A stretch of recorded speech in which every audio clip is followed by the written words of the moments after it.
अस्सलाम वालेकुम नाज़रीन, पाक न्यूज़ से मैं हूँ आपकी होस्ट फाइज़ा इरफान। सबसे पहले शामिल करते हैं हेडलाइंस। इंग्लैंड के खिलाफ मैच मुश्किल हदफ हासिल करने के लिए कौमी टीम आज फिर भरपूर जान लड़ाने को तैयार। आलमी इवेंट के 44वें मैच में पाकिस्तान और इंग्लैंड की टीमें दोपहर 1:30 बजे भारत के शहर कोलकाता के ईडन गार्डन क्रिकेट स्टेडियम में उतरेंगी। ग्रीन शर्ट्स को फाइनल 4 मरहले की दौड़ में रहने के लिए इंग्लिश टीम को 287 रन के बड़े मार्जिन से हराना होगा। दूसरी सूरत में कौमी टीम को वतन वापसी का टिकट कटवाना पड़ेगा। क्रिकेट में कुछ भी हो सकता है, उम्मीद तो हर मौका पर मुस्बत रखनी चाहिए। कप्तान बाबर आजम की प्रेस कॉन्फ्रेंस। कहा, हमारे जहन में नेट रन रेट का प्लान है, इसके पीछे जाएंगे। पूरी प्लानिंग है कि 10 ओवर्स कैसे खेलने हैं और बाद में क्या करना है। अगर फखर जमान 20 या 30 ओवर्स खेल गया तो हम मतलूबा रन रेट हासिल कर सकते हैं। बतौर टीम हम अच्छा नहीं खेल पाए, कोशिश करेंगे कि गलतियों से सीखें। इस लेवल पर गलती की गुंजाइश बहुत कम होती है। अभी मेरा फोकस मैच पर है, कप्तानी के मुस्तकबिल का बाद में देखेंगे। इसराइल की वहशना बमबारी। हमास के सियासी ब्यूरो के सरबराह इस्माइल हानिया की पोती भी शहीद। इसराइली अफवाज ने शुमाली गजा में फलस्तीनियों को इंसानी ढाल बना लिया। इंडोनेशियन अस्पताल के करीब मिसाइल हमला, 50 अफराद शहीद। शिफा मेडिकल कम्प्लेक्स और इंडोनेशियन अस्पताल की बिजली मुनक़ता। शिफा अस्पताल के गिरदुनवा में घुमसान का रन। सहाफ़ियों के बैरूनी दुनिया से रवाबत खत्म। डॉक्टरों की आलमी तंजीम के बीच शिफा अस्पताल से रब्ता न होने का इंकशाफ। तिब्बी मशीनरी बंद होने के सबब ऑपरेशन रोक दिए गए। बहुत से जख्मियों की जिंदगियों का खतरा। शिफा कॉम्प्लेक्स में 30,000 से ज्यादा लोग आबाद। खुद अस्पताल के इंतहाई निगहदाश्त यूनिट पर इसराइली फौज की फायरिंग। गजा पर हर चीज से जला देने वाले सफेद फास्फोर्स बम्बों की बारिश। इसराइल ने तेज धार छुरियों से लैस गाड़ी समेत हर चीज तीर देने वाले अमरीकी साख्ता हेल फायर मिसाइल भी बरसा दिए। जंग अपने गजा तक महदूद नहीं रहेगी, हमने फलस्तीन से बाहर भी तैयारी की है। तर्जुमान अल-कुद्स ब्रिगेड अबू हमजा का बयान। अवामी दबाव। इसराइल के हक के दिफा की तकरार करने वाले अमरीकी वज़ीर ख़ारजा इसराइल से मुतल्लिक़ अपना बयानिया तब्दील करने पर मजबूर। एंटोनी ब्लिंकन ने गजा में सिविलियन हलाकतों को अफसोसनाक करार देते हुए इसराइल को अपनी अहदाफ मजीद वाज़ेह करने की तंबीह कर दी। गजा में बहुत ज़्यादा हलाकतें हो चुकी हैं, हम इनको मज़ीद नुकसान से बचाने के लिए हर मुमकिन इक़दाम करेंगे। निगरान वज़ीर आज़म अनवर उल हक काकड़ की फ़लस्तीन के सदर महमूद अब्बास से रियाद में मुलाकात। गजा में इसराइली फ़ौज की जानिब से निहत्ते फ़लस्तीनियों के कत्लेआम पर गहरे दुख का इजहार। निगरान वज़ीर आज़म ने सदर महमूद अब्बास को फ़लस्तीन के सफारती और अखलाकी मदद जारी रखने की यकीन दहानी कराई। वज़ीर आज़म अनवर उल हक काकड़ ने कहा कि पाकिस्तान आलमी सतह पर फ़लस्तीनियों के लिए आवाज़ बुलंद करता रहेगा।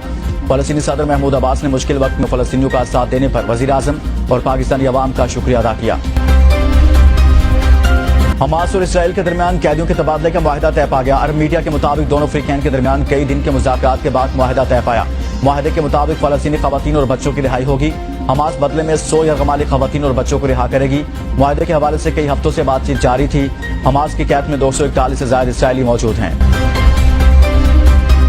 दुनिया भर में इसराइली जारहियत के खिलाफ मुजाहरों का सिलसिला जारी। लंदन, न्यूयॉर्क, रोम, इस्तांबुल और बगदाद समेत दुनिया के बड़े शहरों में हजारों अफराद सड़कों पर निकल आए। वाशिंगटन डीसी में फ़लस्तीनी रोमाल कफिया पहने हजारों मुजाहिरीन की इसराइली जारहियत और सिविलियंस के कत्लेआम के खिलाफ नारेबाजी, नस्लकुशी बंद करो, गजा को जीने दो, मुजाहिरीन का मुतालबा। मुजाहिरीन ने अमरीकी सदर को मुखातिब करते हुए बाइडेन तुम छुप नहीं सकते, हम तुम्हें नस्लकुशी मुजरिम करार देंगे और जंग बंदी नहीं तो वोट नहीं के नारे भी बुलंद करते रहे। सदर मुमलिकत इंतखाबात की शफाफियत मशकूक बनाने की कोशिश कर रहे हैं। निगरान वज़ीर आज़म को खत लिखने पर इलेक्शन कमीशन का रद्द अमल सामने आ गया। तर्जुमान इलेक्शन कमीशन का कहना है कि यह तर्ज अमल मुनासिब नहीं है। इलेक्शन साफ और शफाफ होंगे, इस अमर को यकीनी बनाया जाएगा। निगरान विफाकी वज़ीर इत्तलात मुर्तज़ा सोलंकी का कहना है, सदर मुमलिकत की तरफ से बराबर मौक़े फराहम न करने की शिकायत बहुत अफसोसनाक है। सदर मुमलिकत के बयानात इनके आईनी किरदार से मुतसादिम नजर आ रहे हैं। इलेक्शन कमीशन इंतहाई तुंदही और जिम्मेदारी के साथ इंतखाबात की जानिब गामजन है। आरिफ अलवी विफाक की अलामत के तौर पर अपने फ़राइज़ सर अंजाम दें और ऐसा तासुर न दें कि लोग इन्हें एक जमात के तर्जुमान के तौर पर देखें।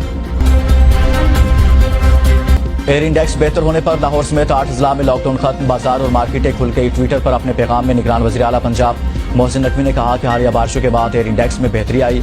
महकमा मौलियात पंजाब के साथ मुशावरत के बाद लॉकडाउन खत्म करने का फैसला किया। स्मोक से मुतल्लिक हालिया पाबंदियां आज उठा ली जाएंगी। रेस्टोरेंट शाम 6 बजे के बाद दोबारा काम शुरू कर सकते हैं, जबकि तमाम तालीमी इदारे इतवार तक बंद रहेंगे। पेशावर शहर और गिरदुनवा में धुंध का राज। स्कूल जाने वाले बच्चों को मुश्किलात का सामना। शाहराहों पर धुंध के बायस ट्रैफिक की रवानी मुतासिर। सर्दी की शिद्दत में भी इजाफा हो गया।